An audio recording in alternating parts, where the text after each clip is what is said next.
ini memang sudah sesuai dengan aspirasi kami ya, dari rekan-rekan pengemudi ojek online juga seluruh Indonesia, bahwa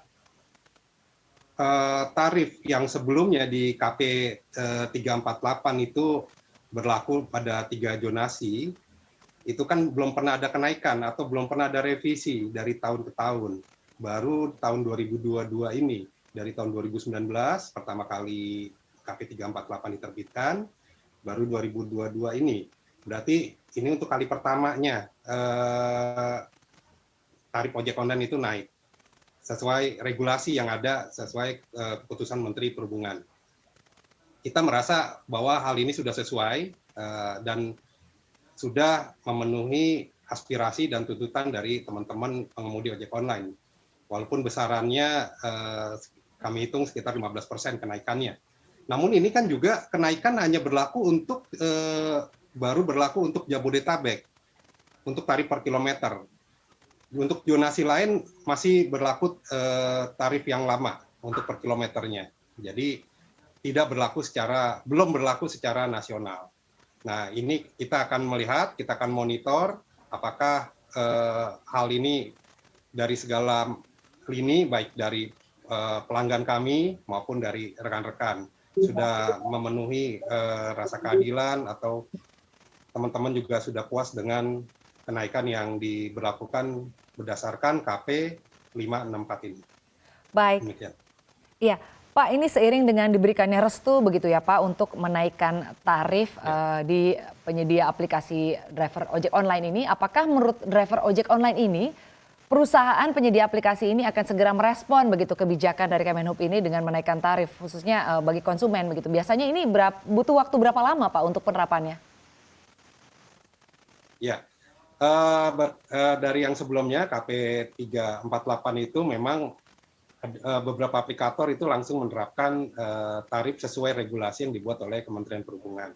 Kita berharap hal itu dipatuhi oleh perusahaan-perusahaan aplikasi, bahwa tarif yang sudah dibuat regulasinya ini dapat dijalankan oleh operator perusahaan aplikasi tersebut. Biasanya ada penyesuaian sekitar 1 bulan. Sekitar 1 bulan hingga 2 bulan tarif ini akan berangsur naik mengikuti keputusan Menteri Perhubungan atau regulasi yang diterapkan KP 564 ini. Pak Igun, sebetulnya apakah ada kekhawatiran begitu Pak kenaikan tarif ojol ini bisa mengurangi aktivitas masyarakat untuk menggunakan layanan ojol Pak? Iya, jadi kita kan melihat dari yang sebelumnya KP 348. Pada saat pertama kali diterapkan itu memang ada penurunan ya, itu sekitar 10% penurunan penumpang, namun itu berlaku untuk sementara saja. Sekitar 1-2 bulan ada penurunan bagi kami sekitar 10% tersebut. Nah, karena berlaku sementara ini, jadi kita melihat bahwa untuk yang tarif terbaru ini di KP 564 ini, kami berharap juga penurunan tidak terlalu banyak. Kekhawatiran memang dari rekan-rekan ada.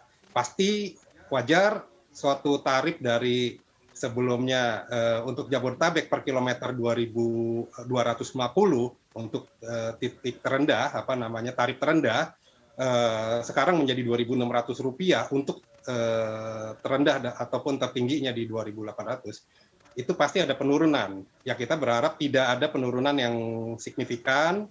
Ada dari yang sebelumnya 10% itu ada terjadi penurunan, namun berlaku hanya sementara. Dan kita yakin ini juga berlaku untuk sementara adanya penurunan. Karena mungkin pelanggan juga menyesuaikan untuk penggunaan ojek online untuk aktivitasnya. Baik. Pak Igun, ini jika memang tarif nantinya jadi naik begitu ya Pak, apakah ini juga artinya penghasilan dari driver ojol ini akan naik atau malah mungkin nanti ya tetap sama saja karena ada biaya lain-lain yang harus dibayarkan? Ya, seperti diketahui ya kan sekarang ini inflasi naik, semua juga naik, kebutuhan dari pengemudi juga banyak yang naik ya. Nah, adanya permohonan kita untuk revisi atau dinaikannya tarif itu hasil dari perhitungan-perhitungan kami naiknya banyak kebutuhan dari pengemudi ojek online. khususnya pada untuk operasional dari teman-teman ojek online juga.